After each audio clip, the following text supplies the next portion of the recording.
ça fait plaisir en fait. Tu finis le boulot, bon, la comptabilité et tu rentres, qu'est-ce que tu as envie de faire? Par exemple, une cliente qui te dit non, je veux par exemple 10 robes, 15 robes et je n'ai pas de modèle, je te fais confiance. Dans le monde de la mode, il y a ceux qui créent les tendances et ceux qui gèrent les chiffres. Mais que se passe-t-il lorsque ces deux mondes se rencontrent? C'est exactement ce que nous allons découvrir avec Elodie Compaoré, styliste créatrice passionnée et également comptable dans un projet. Alors, bonjour Elodie Compaoré. Bonjour Madame Diallo. Vous êtes styliste créatrice passionnée de la mode. Vous êtes également comptable dans un projet. Comment vous arrivez à concilier votre passion à votre vie professionnelle? Comme vous l'avez dit vous-même, c'est une passion. Ça fait que ça ne me fatigue pas. Ça ne me fatigue pas vu que ça fait plaisir en fait. Tu finis le boulot, bon, la comptabilité et tu rentres. Qu'est-ce que tu as envie de faire? Tu as envie, ça te fait plaisir. Donc, on ne sent pas tellement une charge sur moi. Votre passion a failli dominer, si je peux me le permettre, à dominer votre vie professionnelle. Oui. Et qu'est-ce que vos parents ont pensé à l'époque? Ça, ils étaient contre. Vous connaissez nos parents? Eux, une personne qui a réussi, c'est une personne qui porte les vestes, qui est assise dans un bureau et tout et tout. Eux, ils voient plus la réussite dans ça.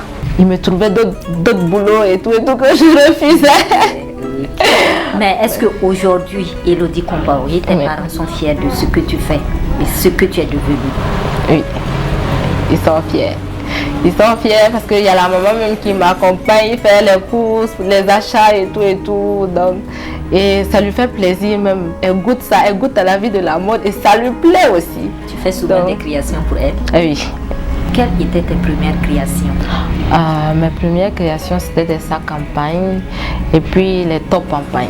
Bon, des tops, c'est-à-dire des hauts, des cabas, des petites robes en pagne et tout. Je les faisais sur moi-même d'abord. Et bon, dans le social, comme ça, les mariages et tout, je portais et tout. Il y a les dames qui me touchaient de gauche à droite. Ah, c'est joli, est-ce que je peux en avoir? Et je disais, bon, c'est moi-même qui l'ai fait. C'est parti comme ça. C'est parti comme ça et j'en faisais pour les gens, ça me faisait tellement plaisir, ça me poussait même à réaliser ce que je voulais faire. Est-ce que vous êtes spécialisé dans vos créations? Si, dans la couture femme. On fait la couture femme. Uniquement. Pour les hommes, pour les enfants? Non, pas pour l'instant, mais on espère aboutir aussi pour les enfants et les hommes aussi. Elodie Compaoré, qu'est-ce qui vous donne des idées dans vos créations? Déjà, il y a la morphologie de la personne. Quand je vois la personne, j'essaie de voir ce qui va lui plaire. En fait, je m'inspire de ce que la cliente veut. Et aussi, il y a des modèles de base. Donc, quand je prends un modèle de base, j'essaie de voir comment mixer, comment gérer ça pour que ça soit la réponse à la demande de la clientèle. Parce que je demande l'avis de beaucoup de clientes pour les créations. Ça fait que quand je fais sortir une création, ça répond en fait à leur demande et moi aussi ça me fait plaisir. Ça te conforte. Oui. Quel sentiment t'anime quand tu vois une personne porter ta création? Oh là là. Oui, ça fait plaisir, il y a par exemple le samedi passé, il y a une cliente qui m'a envoyé une vidéo d'une dame qui a porté ma création. Déjà ça fait tellement plaisir parce que des gens qui arrivent même à reconnaître ce que tu produis, qui arrivent à reconnaître ta marque, oh là là, c'est trop chic, c'est trop bien. Ça fait plaisir. Voilà. Que peut être votre motif d'insatisfaction dans vos créations? Ça, c'est lorsque tu as vraiment bossé sur une création. Tu t'attends à ce que les gens disent waouh et tu t'attends aussi à écouler ça, à ce que les gens aiment et que ça sorte beaucoup et que ça sort pas comme tu veux. Voilà. Comment est-ce que votre expérience en comptabilité vous aide-t-elle à bien gérer votre entreprise de la mode?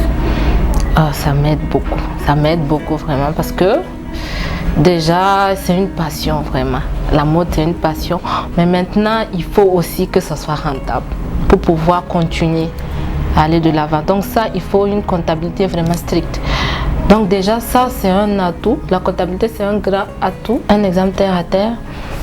Je prends une tenue comme ça. Une tenue que vous faites. Et il faut connaître déjà les dépenses sur ça. Bon, les dépenses sur ça. Et combien vous pouvez avoir dessus. Et si c'est rentable vraiment pour vous. Voilà, si c'est vraiment rentable. Et savoir comment gérer les finances parce que c'est facile aussi de tout perdre. Donc il faut vraiment une comptabilité stricte sur ça. Donc ça fait que c'est vraiment un plus pour moi. Aujourd'hui, votre entreprise emploie combien de personnes?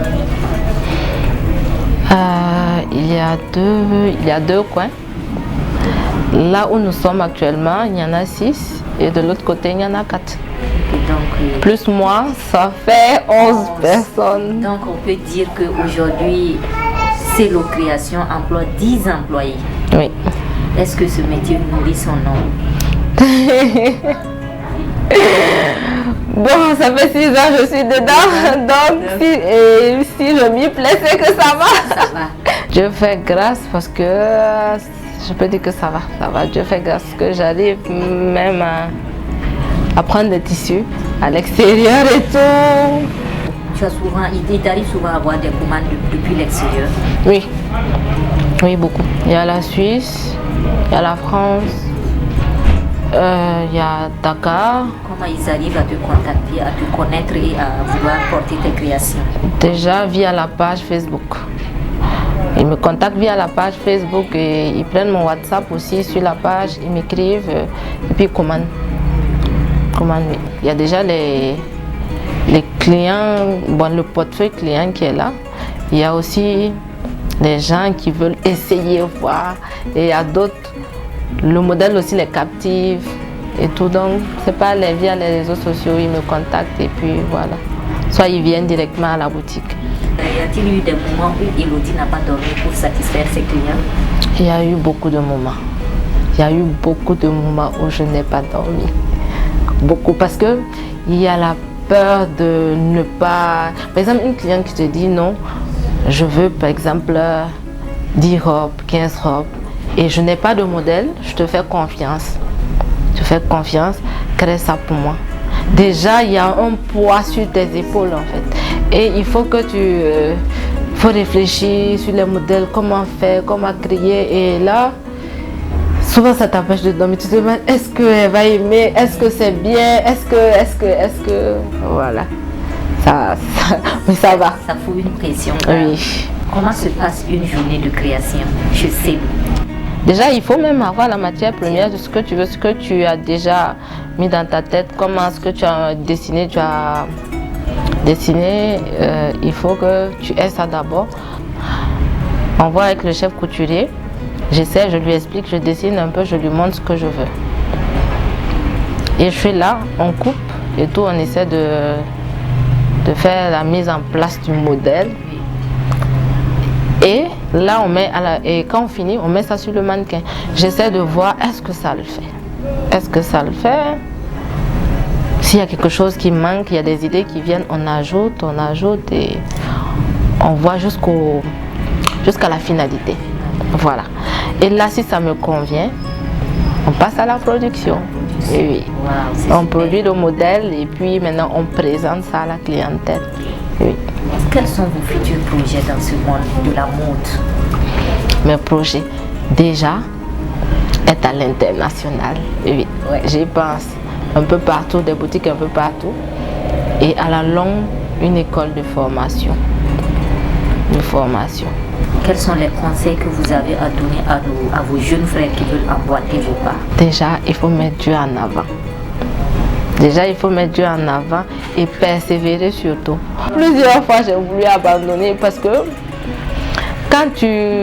comme ce que je disais, comme tout début, il y a des erreurs et il y a beaucoup de choses qu'on apprend, qu'on ne connaissait pas, qu'on apprend. Donc, ça fait que si tu n'es pas persévérant, tu peux abandonner, mais j'ai persévéré. Et voilà, j'ai appris de mes erreurs et on a avancé. Et là maintenant, franchement, je rends grâce à Dieu. Aujourd'hui, Elodie est bien installée dans le monde de la mode au Burkina Faso. Et oui. Nous sommes au terme de notre entretien. Votre mot de fin? Déjà, je veux rendre grâce à Dieu parce qu'on ne peut rien faire sans Dieu. Ensuite, mes amis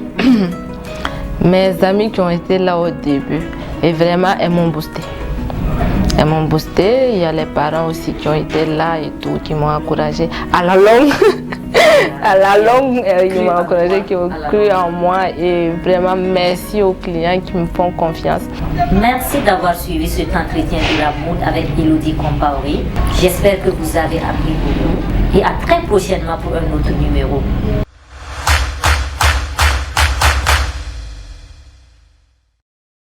Boama TV, l'autre télé by Pro Org.